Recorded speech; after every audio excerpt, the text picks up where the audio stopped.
नमस्ते।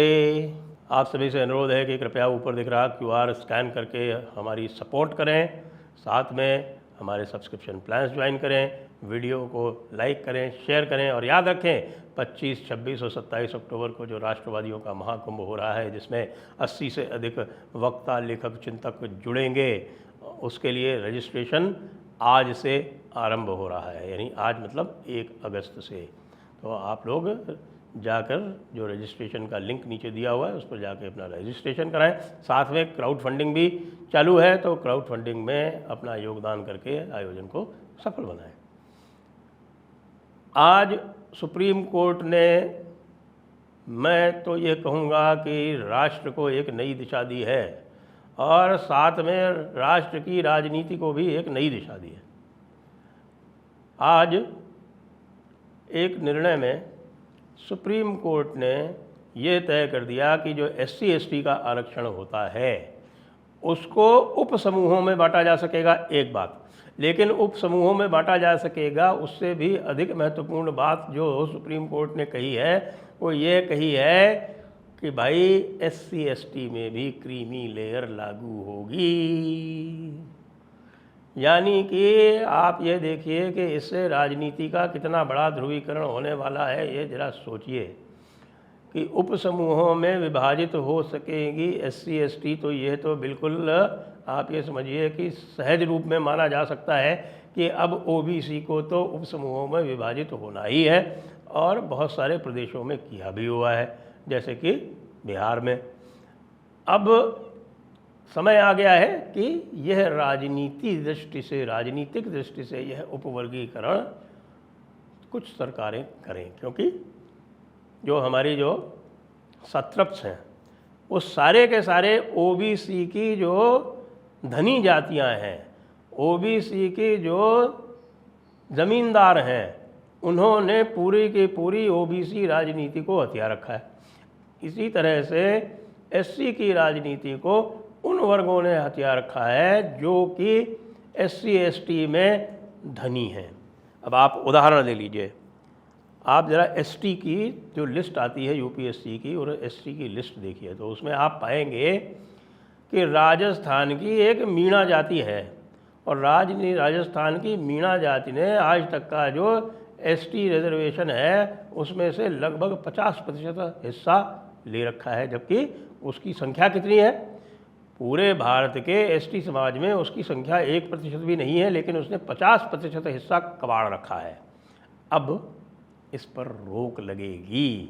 और राजस्थान की भी उदाहरण, राजस्थान का भी उदाहरण ले लें तो पूरा का पूरा ST होमोजीनियस होने से हो क्या गया है कि जो असली जो इसके अधिकारी हैं, यानी कि मेवाड़ की जो भील मीणा जातियाँ हैं, मेवाड़ की जो आदिवासी जातियाँ हैं, जो सही में जो ट्राइबल सब प्लान में आती हैं, वो तो बेचारी जो हैं वो खुरचन लेके रह जाती हैं। और ये ज़मींदार लोग, मीणा जाति वाले, जो वस्तुतः OBC हुआ करते हैं दूसरे प्रदेशों में, जैसे कि मध्य प्रदेश में ये OBC में आते हैं, इन्होंने पूरा का पूरा ST का जो रिजर्वेशन है वो डकार रखा है। अब आएगा मज़ा। अब तो कुछ ना कुछ करना ही पड़ेगा, नहीं करेंगे तो जो मेवाड़ वाली जातियां हैं यहाँ की, राजस्थान की, वो सुप्रीम कोर्ट के या हाई कोर्ट के माध्यम से ही ले लेंगी। सबसे बड़ा खतरा जो है वो मंडरा रहा है भीम मीम वाली जातियों पर। मैंने पहले भी कहा था कि ये जो पूरा आरक्षण खतरे में है, संविधान खतरे में है, ये सभा शगुफा जो है उन वर्गों ने चलाया था जिनका कि राजकीय नौकरियों में आधिक्य है, राजकीय नौकरियों में जिनकी एक तरह से मोनोपोली है, उन लोगों ने यह कार्यक्रम चलाया था। अब आप देखिए कि आज का जो निर्णय आया है ये कैसे आया है। 2004 में एक EV चिन्नैया का जजमेंट आया था, उसके बाद से ये पूरा जो उपवर्गीकरण का मामला था आंध्र प्रदेश ने आरंभ किया था, और EV चिन्नैया के जजमेंट से वो पूरा दब गया। 2004 में वो जजमेंट आया था, और 2004 में EV चिन्नैया का अब जाके इसका रिव्यू हुआ है, और उस रिव्यू में 7 के 7 में से 1 जज यानी कि बेला त्रिवेदी जी तो डिसेंट किया उन्होंने, बाकी 6 जजेस ने तो ये कहा ही। अब 6 जजेस कौन थे उसमें? स्वयं जस्टिस चंद्रचूड़ CJI और उनके साथ जो बैठते हैं मनोज मिश्रा, उसके अलावा सबसे बड़ी बात यह है कि इसमें जस्टिस गवाई थे जो आगे चलकर चीफ जस्टिस ऑफ इंडिया बनेंगे और जो कि स्वयं शेड्यूल कास्ट से आते हैं।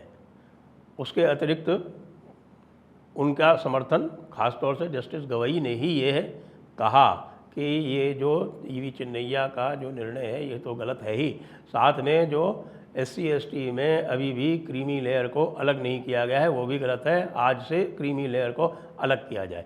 क्रीमी लेयर को अलग करने का मतलब है कि अब IAS, IPS, RAS और state civil services, state police services, इसमें जितने भी डायरेक्ट आते हैं और जो सारी की सारी SC ST की पॉलिटिक्स करते हैं, ये सब आरक्षण से बाहर होने वाले हैं। इसी के साथ और भी बता दूं, इस समय जो है SC ST वर्ग में एक आंदोलन चल रहा है और वो ये चल रहा है कि ये जो सारा का सारा जो रिप्रेजेंटेशन दिया हुआ है SC ST को आपकी विधानसभा और लोकसभा में, तो वो कह रहे हैं कि इसको भी हटाओ, क्योंकि इससे जो है उनको कोई लाभ नहीं हो रहा और उससे जो है उनकी लीडरशिप पनप नहीं रही है। खाली जो रिजर्वेशन वाले हैं वही चलते हैं, वो योग्य नहीं होते, वो आगे जाके उनको रिप्रेजेंट नहीं कर पाते। तो ये भी अब जोर पकड़ेगा। फिर जस्टिस गवई ने SC ST से रिजर्वेशन वाले वो पूरा हटाते हुए, क्रीमी लेयर से रिजर्वेशन हटाते हुए और भी बात कही है। यहाँ तक कि जस्टिस पंकज मित्तल ने, जस्टिस गवई ने तो यहाँ तक कह दिया है कि भाई ये पूरा का पूरा जो रिजर्वेशन है वो 1 या 2 जनरेशन से ज़्यादा नहीं चलना चाहिए। अब आप सोचिए कि अब धारा जो है इस दिशा में चलने वाली है। सुप्रीम कोर्ट ने धारा तय कर दी है कि ये जो रिजर्वेशन इंडेफिनिट होता है कि कुछ वर्ग या कुछ जातियाँ जो हैं वो पुष्ट दर पुष्ट रिजर्वेशन का फ़ायदा उठा के दूसरों को एक्सक्लूड करती रहती हैं, उनके लिए भारी समस्या आने वाली है। और जो पूरा का पूरा सबसे बड़ा आरक्षण को लेके 2024 के चुनाव में जो दंश झेलना पड़ा भारतीय जनता पार्टी को, उस दंश का तो उपचार हो गया इससे। अब आप उपवर्गीकरण करके इसमें मैं कहूँगा कि योगी आदित्यनाथ जी को इसमें पहल करनी चाहिए और इसमें उपवर्गीकरण करके और जो मुस्लिम जातियां हैं उनको तो पूरी तरह से हटा देना चाहिए। भाई मुस्लिम जो हैं वो तो वैसे भी आ गए उसके अंदर, आपके धर्म के अंदर आ गए, तो उनमें जातियां कैसे हो गई?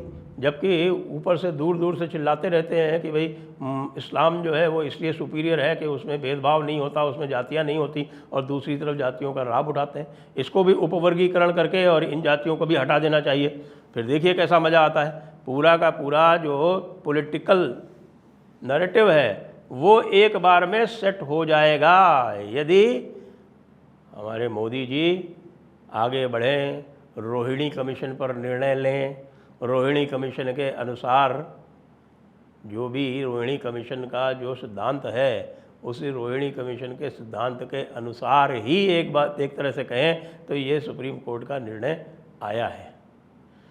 ये उतना ही बड़ा निर्णय है जितना इंदिरा साहनी वाला निर्णय था। मैं ये आपको स्पष्ट रूप से कह सकता हूँ, क्योंकि इंदिरा साहनी के निर्णय ने राजनीति की दिशा तय कर दी थी और वो राजनीति की जो तय दिशा थी वो लगभग 2014 तक चलती रही, बल्कि 2004 तक तो स्पष्ट रूप से चलती रही। 15, 20, 25 साल तक वो मंडलाइजेशन का जो दौर था वो तब तक चलता रहा जब तक कि मोदी ने आकर उसको ध्वस्त नहीं कर दिया। मोदी एक OBC अवश्य हैं, लेकिन उनकी पूरी जो बीइंग है, उनकी जो पूरी एग्जिस्टेंस है वो सनातनी है। उनका स्वर सनातनी है, उनकी प्राणवायु सनातनी है। तो उस सनातनी प्राणवायु ने आकर इसको ध्वस्त किया था और 2024 में इसका एक पार्शल रोल बैक हुआ। वह पार्शल रोल बैक आज पूरी तरह से ध्वस्त कर दिया है सुप्रीम कोर्ट ने। अब कुछ बोल्ड स्टेप्स लेने की आवश्यकता है जो कि मेरे विचार से मोदी जी को लेने चाहिए, और योगी जी को तो तुरंत ही ले लेने चाहिए। योगी जी तो वैसे भी जाने जाते हैं बोल्ड स्टेप्स लेने के लिए, उनको तो किसी भी तरह का लॉस है ही नहीं। यादव जाति को तुरंत बाहर करो। यादव जाति वैसे भी फर्जी OBC बनी हुई है, कल भी मैंने बताया था। और भी कई ऐसी अन्य जातियां हैं। आप उनका अगर आंकड़ा लेंगे और देखेंगे तो पता चलेगा कि उन्होंने ओबीसी वर्ग की 60-70% नौकरियां कबाड़ रखी हैं और जनरल में भी कबाड़ रखी हैं।